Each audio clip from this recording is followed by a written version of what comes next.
But we have the opportunity now to study a new book, and it is a book by Elaine Pagels.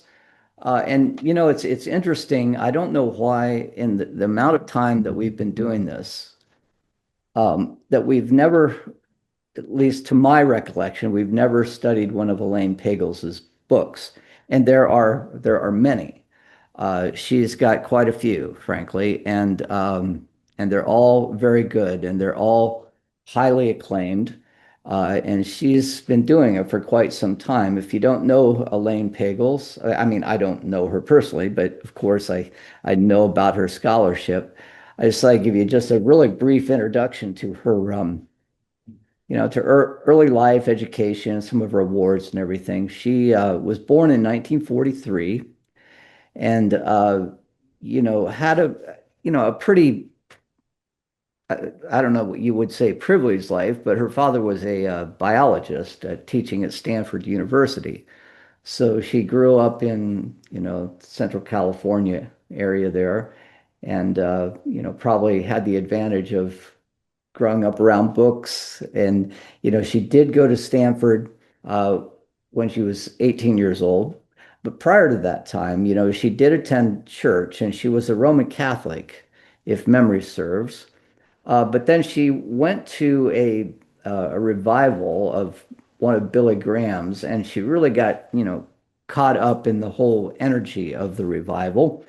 Uh, and just the idea, the Roman Catholic tradition is very ritually oriented, very liturgically oriented, and the emphasis on scripture is not as central as it is in the, evangelical or Protestant traditions.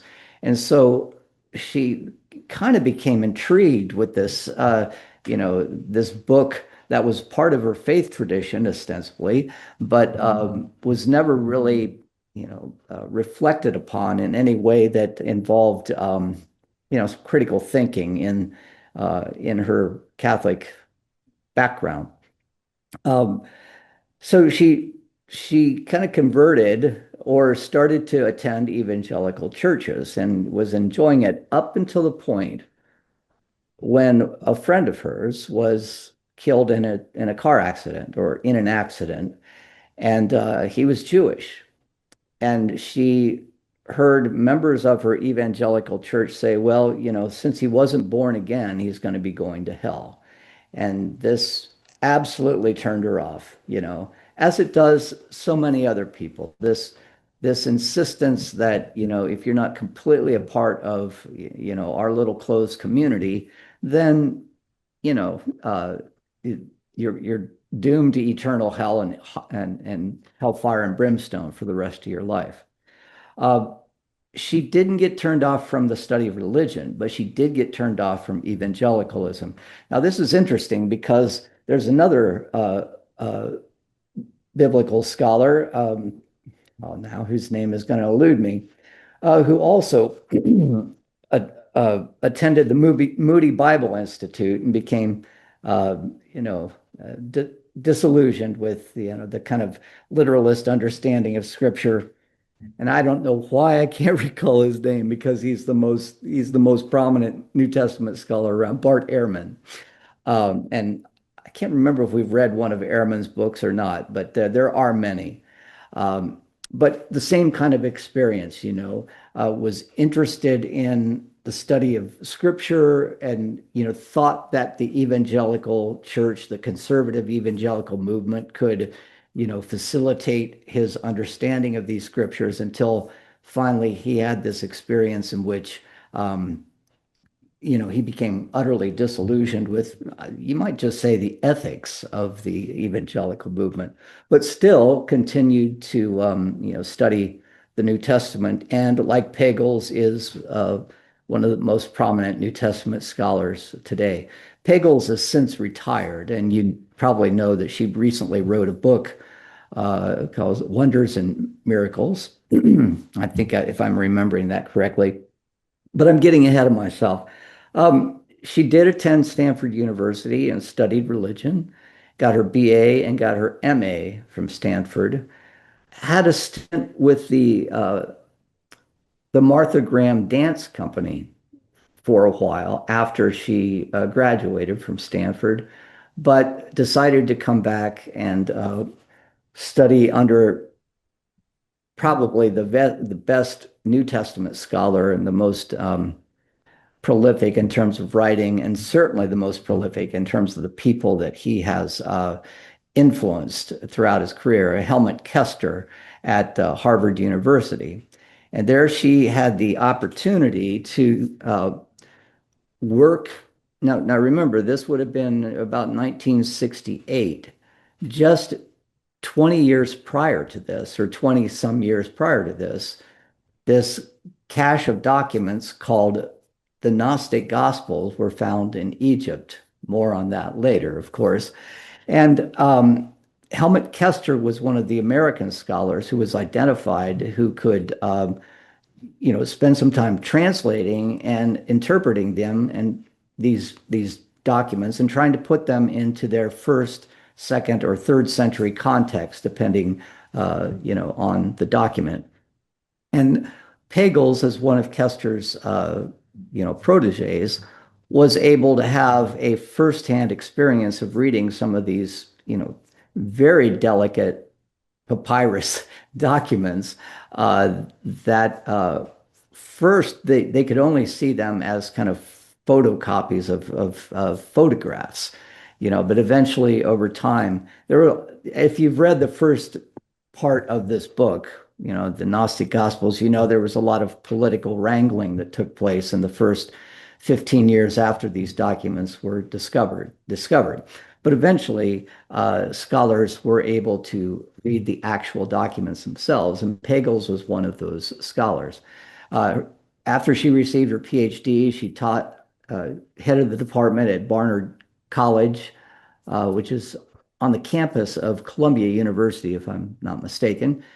And then later was after her publication of, can't remember what book it was, but after one of her, publications, and they've all been acclaimed, she was invited to go to Princeton University, where she's stayed even as an emeritus professor. She's still associated with that university. So, some pretty high accolades and pretty high, awards have come her way. She's been a MacArthur Fellow, National Humanities Medal winner. The modern library in the 20th century claimed that the Gnostic Gospels that we're reading identified it as one of the best 100 nonfiction books of the 20th century. And so, which makes it all the more remarkable that we haven't delved into any of her work, but we've got a lot to choose from, as we'll soon find out. There's something that's really interesting about Pagels. Then I'll stop talking here for a second. Uh, in 1987 and 1988, she experienced some personal tragedy. And interestingly, in that time period, I was in seminary, and I didn't know so much about her as much as I knew about her husband, Heinz Pagels, who was an astrophysicist and was kind of a rising star in the field until he was killed in a mountain climbing accident. The year prior to that, she lost their son uh, to an illness, and I can't remember. I'm gonna guess cancer and leukemia, but don't quote me on that. So that year, she would have been about 30 years old at that time. Uh, and going through all these kinds of transformations, and eventually she would write about that in her academic works, but also talk about some of the questions of that we call theodicy. Why do bad things happen to good people? And I think this is part of her most recent book as well, Wonders and Miracles. So, any questions so far about this? Comments? Dan, Yeah. I noticed that the book we're reading, the Gnostic Gospels, was awarded the National Book Award Yeah, which might suggest that it was purchased widely in this country and throughout the world. yeah, yeah. And that is kind of significant for, I think, you know, a book of this sort. Right. A religion book, right? Yeah. Absolutely. Um, that's right. And and I didn't put all of those awards on her on the page that I had. But yes, thanks for reminding me of that. National Book Award, which there are that's all of the books that are published, right? They're not certain categories. National Book Award is. And so, but this was the tone at the time of the 1980s and the Gnostic Gospels, which had been discovered in 1947, for about 15 years, up until about 1962 or 63, they were kind of obscured in political, intrigue. Nobody was able to see them. Um, well, I'll talk about this later, that one of them was purchased by the Carl Jung Institute and was in Switzerland, but most of them, the documents, were in Egypt until eventually they were able to be read and interpreted and written about. So that by 1985, this was like, if you remember, I mean, people were interested in the Jesus seminar at this time, but also what were these other gospels that were written saying about who Jesus was? We have four gospels in the canon, but there were a total of at least 26 other ones that were written. So people were very curious about this. And along comes Pagel's writing her book on the Gnostic Gospels, and it did take off. Um, I was surprised to learn that I have read all but two of these books. I didn't realize that I had read so much of Pagel's. Um, the first one she wrote in 1975 was on the Gnostic Paul, not well known, and it's probably a revision of her dissertation with Helmut Kester. But what she does is she takes the text that she was reading, the Nag Hammadi texts, and the information she's receiving there, she uses as a lens to interpret some of Paul's letters. And you can imagine, as we're going to get into some of the visions that Gnostics have, uh, Paul's apotheosis, as it's called, his ascension to the third heaven, was of great interest to her. So this is a book that's still available, but not probably her best known. But when she wrote the Gnostic Gospels, she kind of took off, and that came in 1979. And an aspect of the Gnostic Gospels is her reading of these texts and picking out uh, the theme of the divine feminine, which was also a very big issue in the 1980s. This is when really the so-called first wave of feminists were starting to use their experience as women to critique the texts of scripture, to critique, politics. You would think of Gloria Steinem, for example. So feminism was on the rise, and the Gnostic Gospels carries with it, in our reading, we'll see this clearly, a feminist interpretation, because there are places where, well, very clearly, Mary Magdalene is considered to be a disciple of Jesus. Uh, it's even suggested in one of these gospels that the two of them were intimately related. The Gospel of Thomas, it talks about Jesus kissing her on the mouth, which obviously suggests an intimacy there. Um, and as well as an idea that I'm going to introduce eventually here today, the divine feminine as Sophia, uh, uh, and ascending to this Sophia and becoming one with it and having a knowledge of God as wisdom. And so Pagels is going to reflect on that. And then in her next text, in her next book, she's going to continue this feminist critique.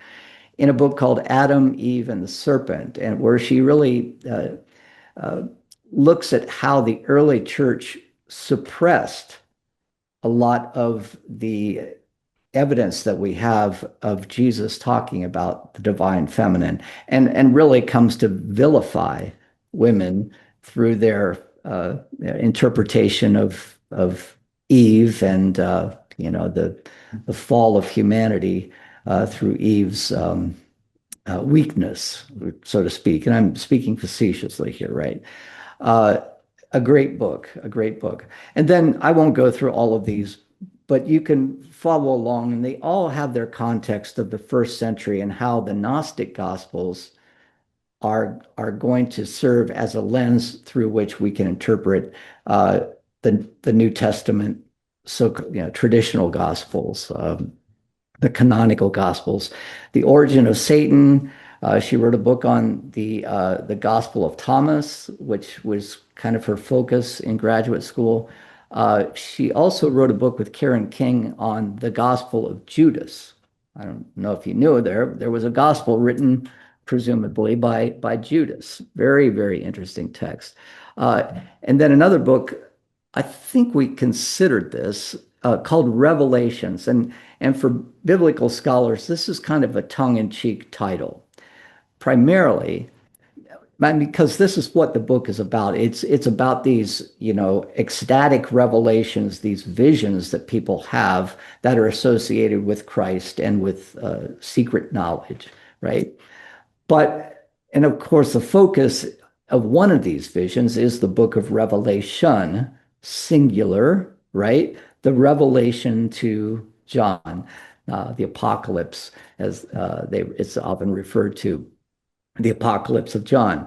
But the reason it's tongue in cheek, because most people will refer to the book of Revelation, singular, as Revelations, right?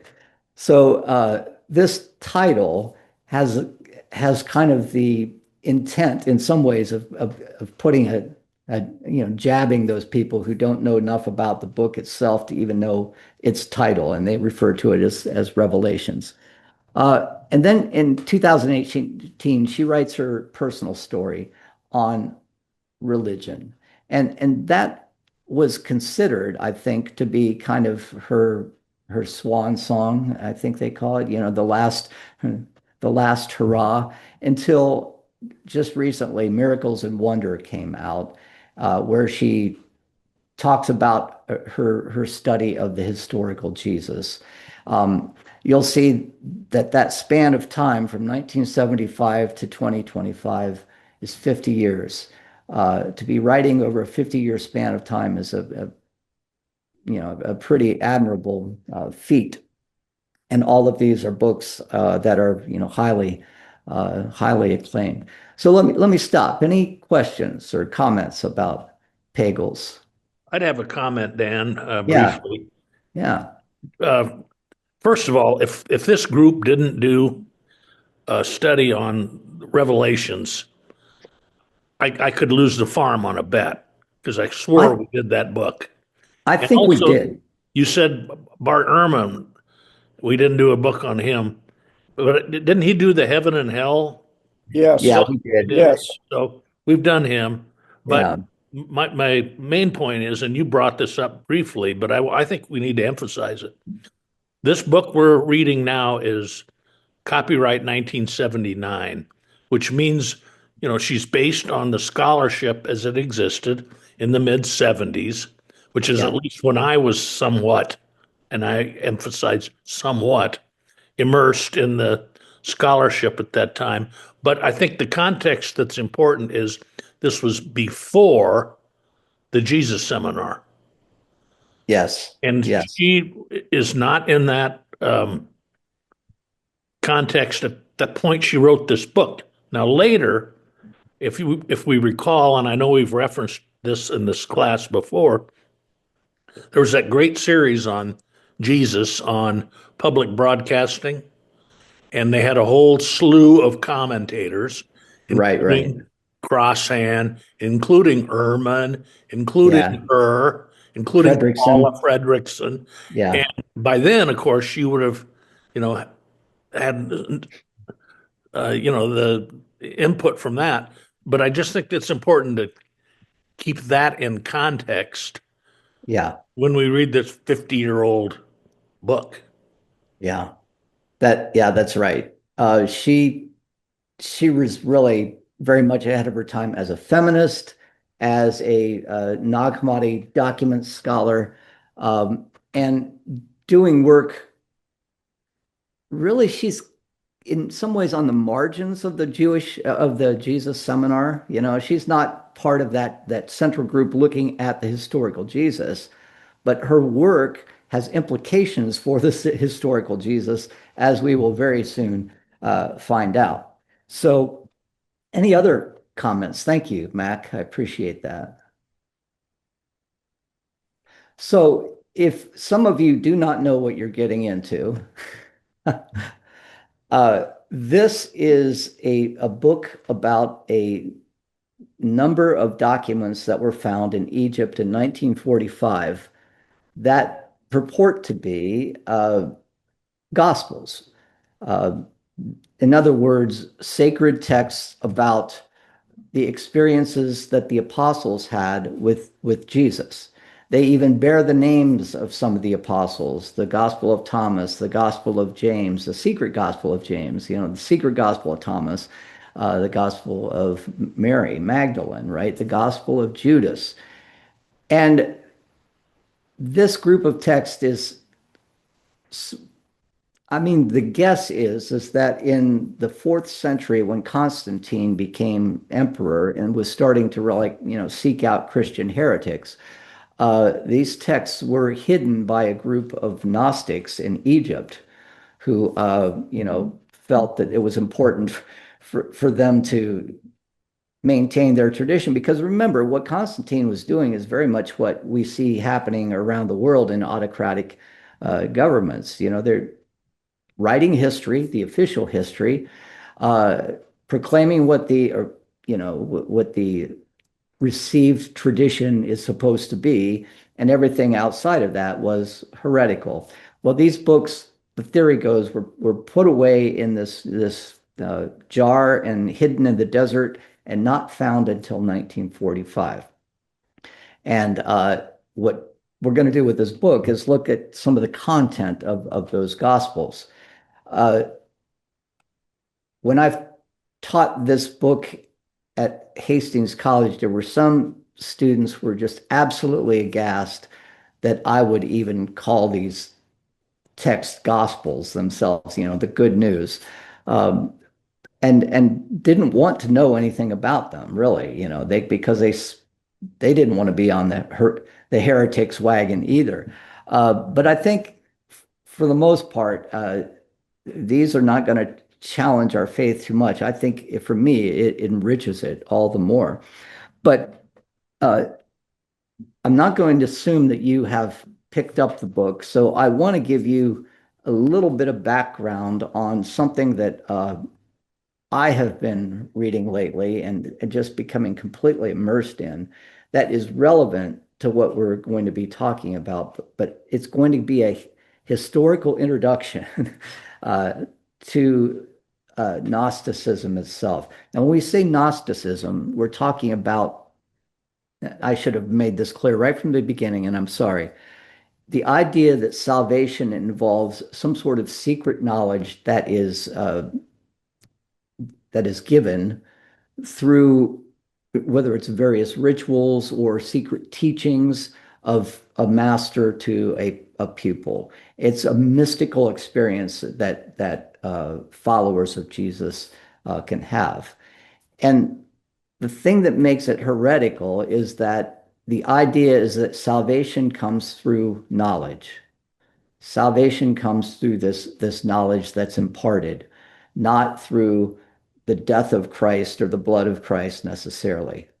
And salvation is something that is open to all, but not, is the what is it? The workers are many, but I can't, very few people have the ability to achieve this knowledge. But Jesus came to bring this special knowledge. And this is why he would go off to private places and teach with his disciples, for example. And when we hear about the discourses between Jesus and his disciples, these teachings are being passed along to them. This is especially true uh, if you read the Gospel of John. You see that Jesus is imparting, as the gospel unfolds, Jesus is imparting special knowledge. And there's a lot of language there that reflects in the Gospel of John, that reflects language we see in these so-called Gnostic Gospels. So I wanted to give you a little background on something that I've been looking at lately and have just become really enamored with. But there's a scholar by the name of Margaret Barker, and this as a historical introduction to the Gnostic Gospels. And she has written several books, and I can't imagine that her thesis is well accepted in the academy, but it is intriguing. It's very intriguing. She, she works at Cambridge University. She received a Doctor of Philosophy from Cambridge University, and is a British woman, British scholar, I think, who, is maybe in her 70s now. But she has a theory on how the teaching of Jesus is related to an original temple mysticism that she calls it. And so she introduces this theory in a book called Temple Theology, which when you read it, it's a very short book, and it assumes a lot of knowledge on the part of the reader. So she was writing it to a scholarly group of people. She later took the ideas in that book and wrote them in a little more accessible book called Temple Mysticism. But her focus is the idea that what was most important to the Hebrews, the Israelites, from the beginning, from the time of Moses, was their encounter with God in the tabernacle. You might remember that in Leviticus and Deuteronomy, there are all these plans for how to build the tabernacle, and it becomes a model for the later temple, right? You have this way where you incrementally approach God, and there is something inside the temple, the tabernacle. Let me just so you know, the tabernacle is the tent that was erected in the desert around the sacred space in the form of a rectangle. And this is where the high priest would go, and presumably in the Holy of Holies was the Ark of the Covenant, which contained the tablets on which the Ten Commandments were written. And the priest would go and represent the people before God, and also represent God before the people. And what happened in that Holy of Holies was the means by which God would communicate and the people would become unified with God, and God would become unified with God's people. And the presence of God in this tabernacle. The tabernacle is the tent of meeting. The temple would later be this place that was built in Jerusalem that was very staid and permanent, right? But in the tent of meeting, what would happen is God's glory would come and fill the Holy of Holies. And the priest within that would become he would become what you might say one with God. There was a unifying experience. Now, what's interesting about what Barker says is that the temple itself, the tabernacle itself, both of these are designed in such a way that you have various chambers that represent the days of creation. The Holy of Holies represents the first day of creation, where God's Spirit hovers above the water and God says, "Let there be light," and there is light. Now, remember that the light of the sun and moon that we know is created on the fourth day. So this idea of light is a much more nuanced idea. Later on, it is going to come to be seen as, let there be ordering wisdom, right? And this was going to be the means by which the world would be created. When the priest would go into the Holy of Holies and receive the Shekinah, he would become one with God. And upon leaving the Holy of Holies, would take that oneness back out into the created world as represented by the other parts of the temple, the sun and the moon and, the stars and the animals and everything else. And it was this ritual that became kind of a unifying ritual and an establishment of peace, of wholeness, of shalom is the Hebrew word. There is evidence in some of the texts that we read that this was a part of the unifying principle of the earliest theology of the Hebrew people. In the time of David, for example, all the way up until the time of a king by the name of Josiah. And let me give you an example of what I'm talking about. These are visions. Remember, we're talking about visions. This is something we're going to see in the Gnostic Gospels as well, that we can commune with God, we can become unified with God by ascending, this ladder of knowledge, you might say. But you may know this if you know the prophet Isaiah. But the prophet Isaiah was one of the priests that worked in the temple, and so was very familiar with the temple ritual. And we might assume that he was a high priest because of a vision that he has. And this vision is recorded in chapter 6. But Isaiah, this vision would have happened sometime during the time of King Ahaz or Hezekiah, which would have been somewhere between 740 and 715 before the Common Era, during the first temple period. And this is Isaiah's vision. In the year that King Uzziah died, I saw the Lord sitting on a throne, high and lofty, and the hem of his robe filled the temple.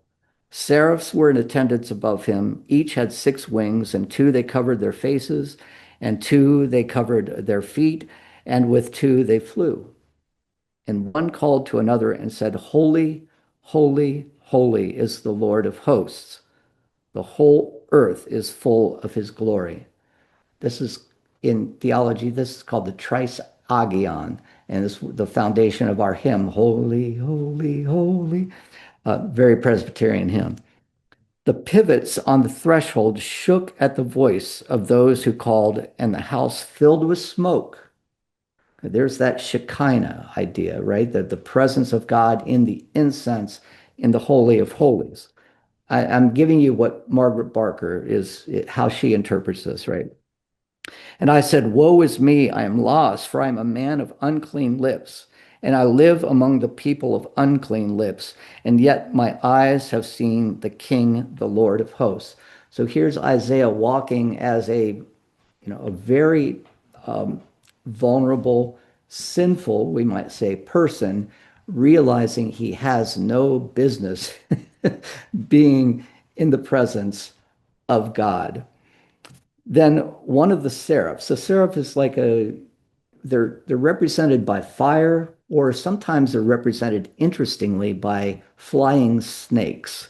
But one of the seraphs comes down to Isaiah and says, to kind of chill out, I got something for you.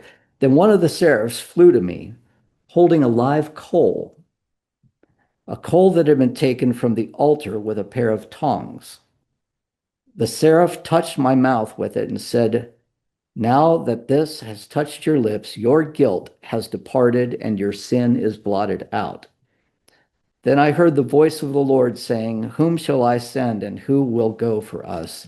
And I said, Here I am, send me. And he said, "Go and say to this people, keep listening, but do not comprehend. Keep looking, but do not understand. Make the mind of this people dull and stop their ears." And this goes on to, to talk about things that we don't really need to talk about right now. We can, but this image suggests something that will later become possibly the foundation for this theory of atonement. The high priest, a representative of the people, and please note here, there is no sacrifice that happens in the Holy of Holies. A high priest who goes, a broken, sinful person stands before God, and through this motion of this action of the seraph, the touching of the coal to his lips, becomes purified. And he turns and goes into the world, right? And takes that purity into the broken world. And this is understood by Barker, at least, as being the central purification ritual that happens in the first temple, the temple that was built by King Solomon. This temple vision is going to be something that we see in later prophets as well. Ezekiel is going to have a very, very similar vision. And Daniel is going to have a vision of one like the Son of Man. This vision is going to continue in books like First, Second, Third Enoch, which are not part of the Bible. But there is very clearly a tradition of standing before God and being transformed and given a new understanding of the world. So let me stop there and see if I've lost you, because I really don't want to lose you. I'm fascinated with this, by the way, so you know. Any questions or thoughts?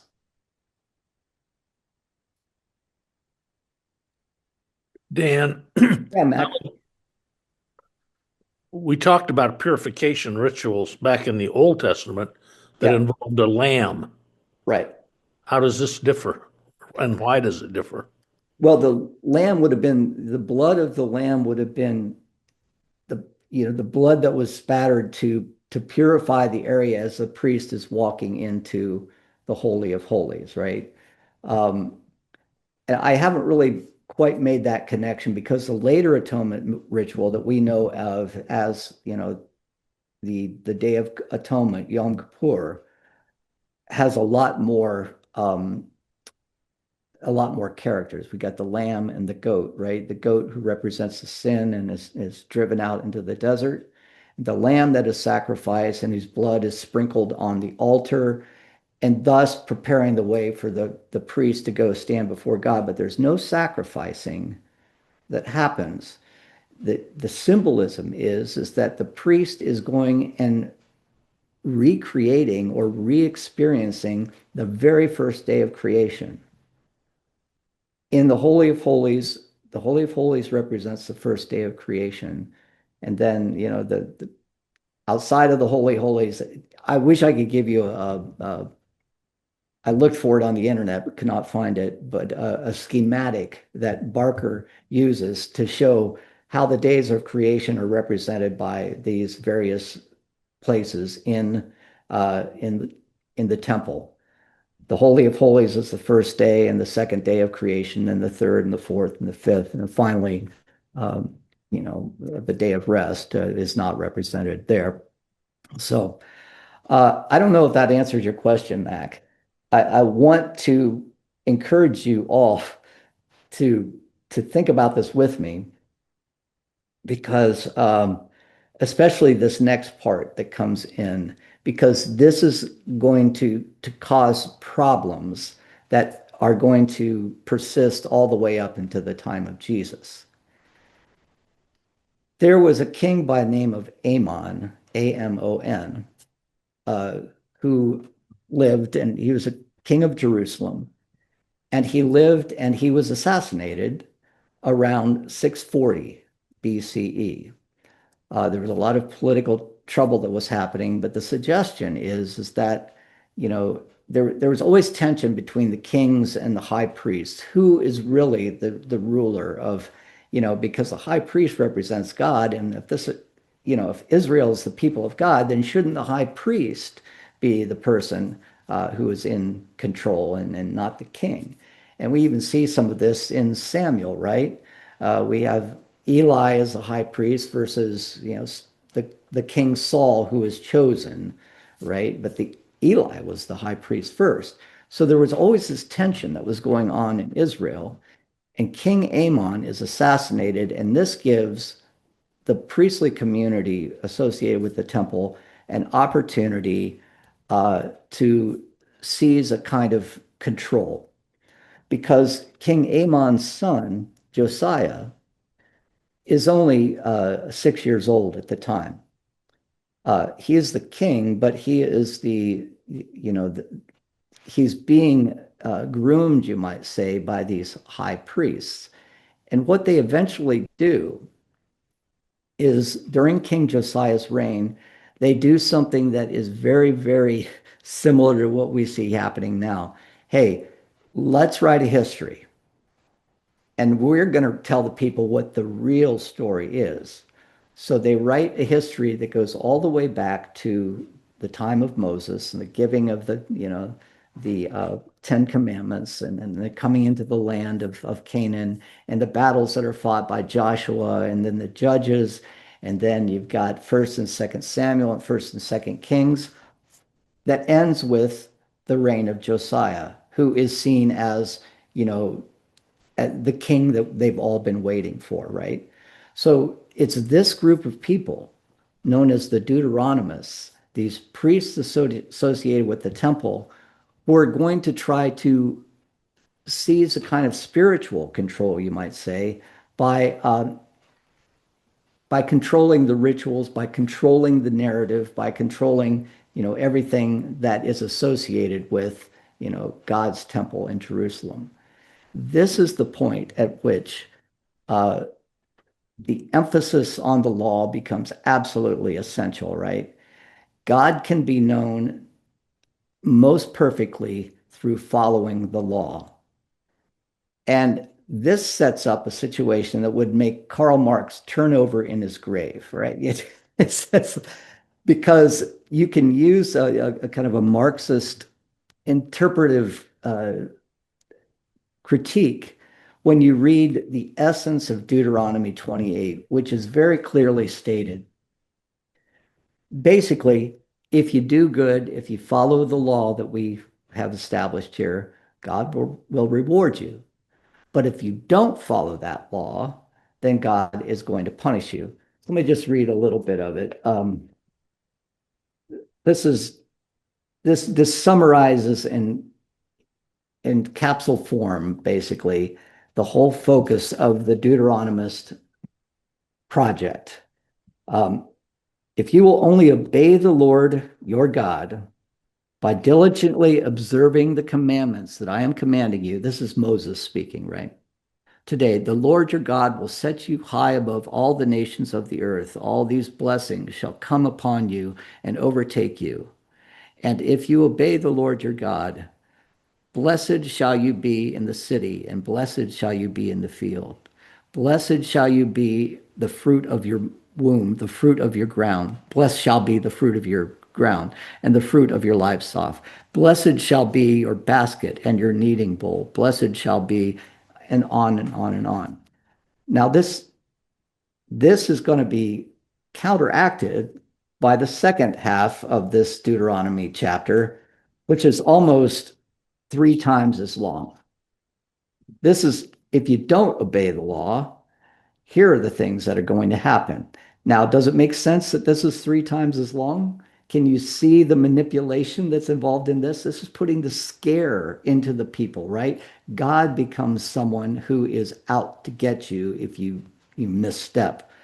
But if you will not obey the Lord your God, this is verse 15, by diligently observing all of his commandments and decrees. This is how they started the first part, right?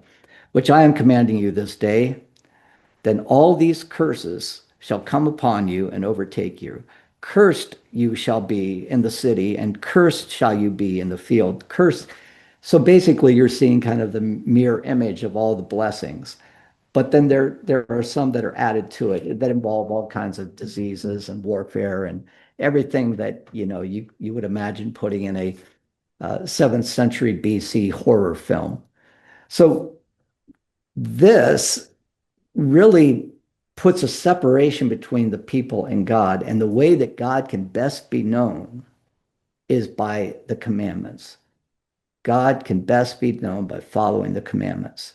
The presence of God among the people is in the law, no longer in this mystical union that the high priest has in the temple. Now, I want to ask, when I was reading through verse or chapter 28, and I kept saying, this is what blessed shall you be in the city, blessed this, blessed, blessed, blessed. Did that remind you of anything? This is the form of Jesus' Sermon on the Mount. Blessed are the. Go ahead, Mac. I was going to say, who else said that? Jesus. And Yeah, remember our last author, yeah, Brueggemann, he yeah, argued not in the book we just read, but in yeah, the one we read earlier on money and possessions. yeah, His theory was Jesus was a Deuteronomist. yeah, yeah, yeah. Um, Pagels is probably going to disagree with that. Yeah. Um, and not only that, you might remember in Matthew, Jesus just goes through all the blessings. Blessed are the poor, blessed are the meek, and then goes on to start teaching about the salt of the earth and other things like that.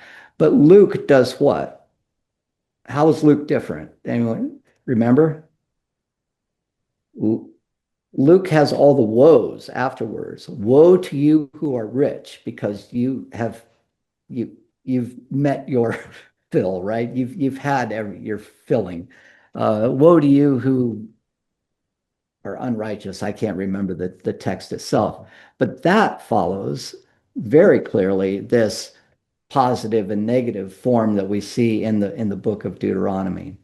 Um, but we know that, Matthew does try to present Jesus as a new Moses coming to bring a new law. Uh, we're going to see a different kind of Jesus when we look at the Gnostic Gospels. Um, any other questions or comments?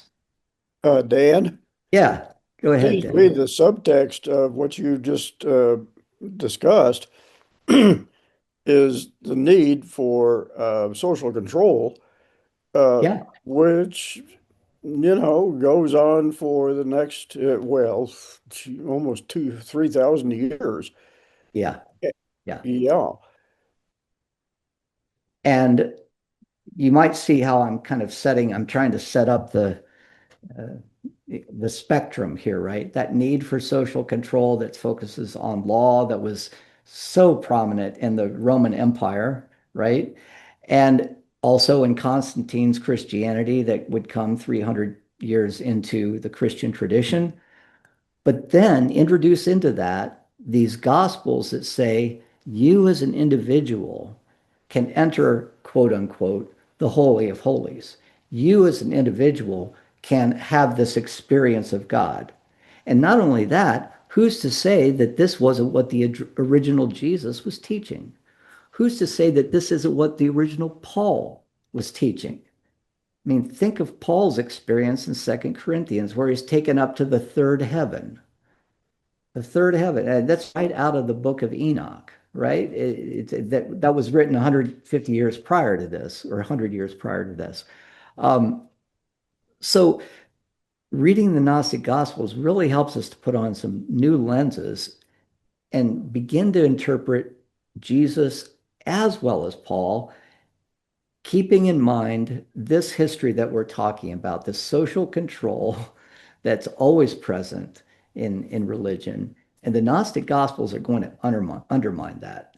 You can't create social control when you have a bunch of people having ecstatic experiences of God, and receiving special knowledge that is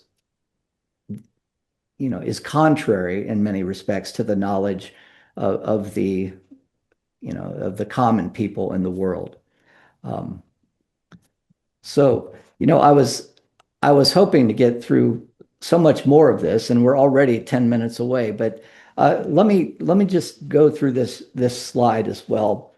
And let me tell you why I have this picture of William Blake on the side of this slide. Because this, in many ways, is from the book of Job. And you might remember Job is one who walks with God, very much like Enoch, right? And very much like that. He's a man of God. He follows the law perfectly, and comes to realize that Deuteronomy 28 doesn't work for him, does it? He does all these things. He worships God. He sacrifices to God. Not only that, he sacrifices for his sons, who he thinks might be just a little bit, on the edge. And so he's the best guy who you could possibly imagine, but he's overcome with all kinds of wickedness and grief. And his friends show up in the midst of his illness, right? He's covered with sores, and they represent the Deuteronomistic tradition.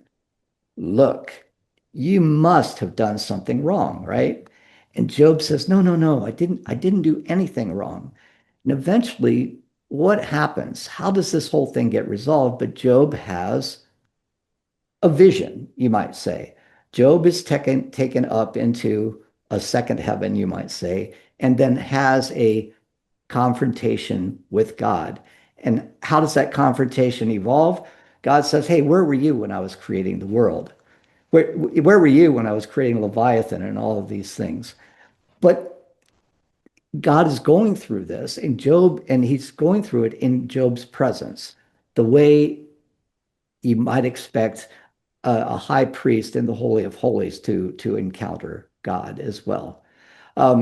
So let me stop and see if you're all familiar with the book of Job, I think. How did this story come to be? Well, it was during the Babylonian captivity, you know. Uh, Soon after Josiah, the king who allowed the Deuteronomists to do all this work, soon after he died, Babylon took over Jerusalem, and Jerusalem was utterly destroyed. And the people were taken off into refugee camps, basically. And the question arose, how do we worship God without a temple? And the Deuteronomists were like, hey, or the people who had been focusing on the law said, hey, this is easy. We got the law with us, right? And what we're going to do is we're going to just continue to teach you about the law. And this is how synagogues came into being. Synagogues where people come and they hear reflections on God's law. But in the midst of this, there were many Jews who were still holding on to this idea that God could be experienced in a very tangible way, not in an intermediary kind of way. And out of this rose something called the wisdom tradition. And so what we have in Babylon is the split of two traditions. One of those is very, very focused on the law. When the Jews eventually return to Jerusalem, Ezra is going to go in and try to keep this law thing alive, right? He reads the law every day at the gates of the temple. But others are going to say, no, God's presence transcends the law, and that transcendence can be experienced in other ways than simply following the law. Thus, the book of Job is written. Thus, the Proverbs are written. Thus, the book of Ecclesiastes is written. Many Psalms are written that talk about God, the Creator, who can be experienced in God's creation, right? And so it's out of this tension that the seed of what we might call later Gnosticism is going to be planted. There are going to be people who are going to say, the law is fine. The law, it may even be of God, but it is not the presence of God that is ultimate. And that's going to happen over the next 500 years. And that's where I was hoping to get to today, but didn't happen. So we'll pick up on that next time. But any comments about this? I think one could make the argument that the Deuteronomists,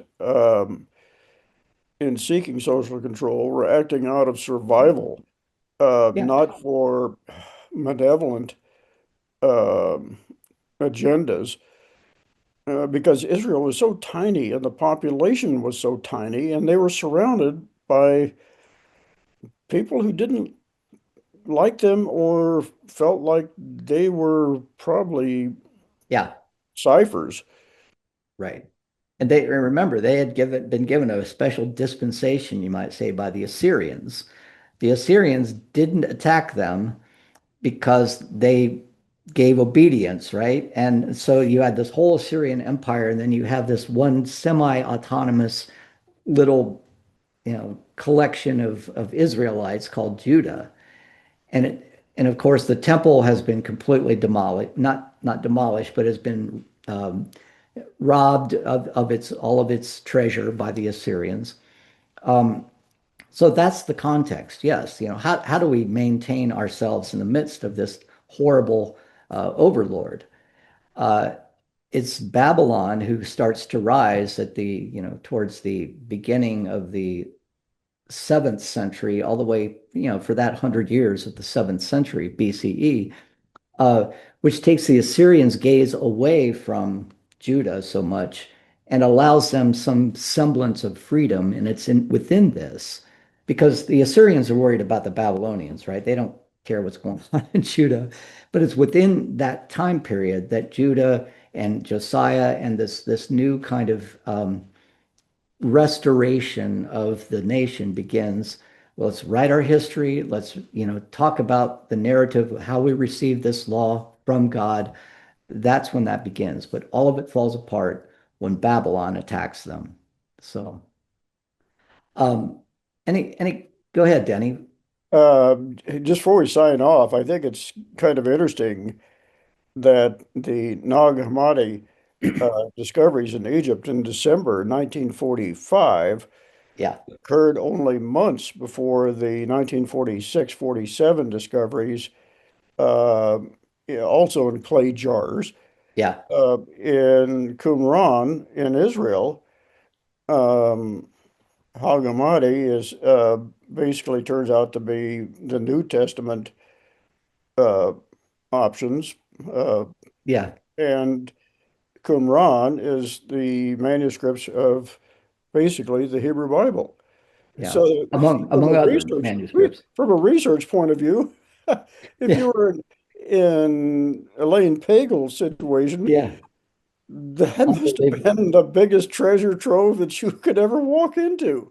Right. Unbelievable. And it's always very easy to confuse the two, but if you just remember that the Egyptian find was, the Gnostic, the later Gospels of Jesus, and then the Qumran find outside of Jerusalem was the Old Testament. Actually, I'm going to talk about that next time because we've only gotten to the Babylonian captivity, but we're going to see how eventually apocalypticism is going to become a form of the wisdom tradition that we've earlier talked about.